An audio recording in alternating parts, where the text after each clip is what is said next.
वसतिगृहात राहायचं असेल तर 30 वर्षाच्या आत असलं पाहिजे. हा नियम नेमका कोणासाठी आणि कशासाठी? याच प्रश्नावरनं पुण्यात आदिवासी विद्यार्थी तब्बल अनेक दिवस रस्त्यावर उतरले, उपोषण केलं आणि आता त्यांच्या आंदोलनाला मोठं यश मिळालंय.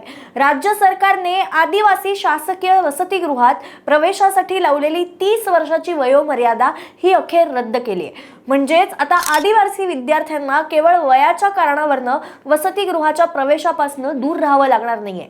पण हा निर्णय नेमका का घ्यावा लागला? पुण्यातलं आंदोलन नेमकं कशासाठी होतं आणि विद्यार्थ्यांच्या अजून कोणत्या मागण्या आहेत?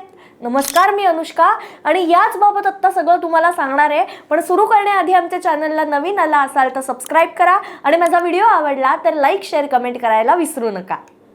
पुण्यातील मांजरी इथल्या आदिवासी वसतिगृहात 13 ऑगस्ट पासून विद्यार्थ्यांनी आंदोलन सुरू केलं होतं. सुरुवातीला धरणे आंदोलन झालं आणि त्यानंतर काही विद्यार्थी हे उपोषणाला बसले. आंदोलनात सहभागी असलेल्या काही विद्यार्थ्यांची प्रकृती खालावल्याची सुद्धा माहिती समोर आली आणि या आंदोलनामागचं मुख्य कारण होतं आदिवासी विकास विभागाची नवी नियमावली. याआधी वसतिगृह प्रवेशासाठी वयाची मर्यादा ही 26 वर्ष ठेवण्यात आलेली, पण विद्यार्थ्यांच्या विरोधानंतर ती 30 वर्षापर्यंत वाढवण्यात आली. पण विद्यार्थ्यांचं म्हणणं होतं की 30 वर्षांची मर्यादा ही अन्यायकारक आहे, कारण अनेक आदिवासी विद्यार्थी हे दुर्गम भागातून येतात.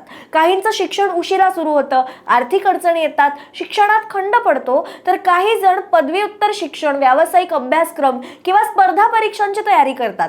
अशा वेळेला 30 वर्ष पूर्ण झाली म्हणून विद्यार्थ्याला वसतिगृह सोडावं लागलं तर त्याच्या शिक्षणावरच परिणाम होऊ शकतो, असा विद्यार्थ्यांचा मुद्दा होता. आणि म्हणूनच विद्यार्थ्यांची प्रमुख मागणी होती की वयोमर्यादा ही पूर्णपणे रद्द करावा. आणि पण आंदोलन फक्त वयाच्या मुद्द्यावरती झालं नाही. विद्यार्थ्यांनी वसतिगृहातील सुविधांमध्ये सुधारणा करण्याची, जुन्या प्रलंबित समस्यांचं निवारण करण्याची सुद्धा मागणी केली. नव्या नियमावलीत काही इतर अटींनाही विद्यार्थ्यांनी विरोध केला. पुण्यात विद्यार्थ्यांनी मोर्चा सुद्धा काढला आणि तेव्हा या आंदोलनाचा मुद्दा हा राज्यभर चर्चेत आला.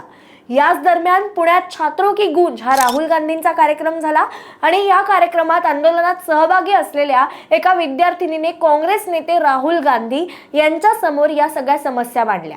त्यानंतर राहुल गांधींनी मुख्यमंत्री देवेंद्र फडणवीस यांना पत्र लिहून विद्यार्थ्यांच्या मागण्यांकडे लक्ष देण्याची विनंती केली. आता या सगळ्या घडामोडींनंतर आदिवासी विकास मंत्री अशोक उईके यांनी मोठा निर्णय जाहीर केलाय. सर्वपक्षीय आदिवासी आमदार आणि लोकप्रतिनिधींनी विद्यार्थ्यांच्या हिताचा विचार करून वयोमर्यादा हटवण्याची सूचना ही जाहीर करण्यात आली. मुख्यमंत्री देवेंद्र फडणवीस यांच्या मान्यतेनंतर 30 वर्षाची वयोमर्यादा रद्द करण्याचा निर्णय घेतलाय. सरकारने 14 ऑगस्टच्या संबंधित शासन निर्णयांसह सुधारित नियमही मागे घेण्याचा निर्णय घेतल्याची माहिती समोर आली. तर अखेर रस्त्यावर उतरलेले विद्यार्थी, उपोषण, मोर्चे आणि सातत्याने मांडलेली मागणी या सगळ्याच नंतर सरकारने हे मोठे निर्णय घेतले. 30 वर्षांची वयोमर्यादा गेली, पण विद्यार्थ्यांच्या इतर मागण्यांचं काय होणार? वसतिगृहांच्या सुविधा सुधारल्या जाणार आहेत का? या सगळ्या प्रश्नांची उत्तरं पुढच्या निर्णयामधनं मिळतील.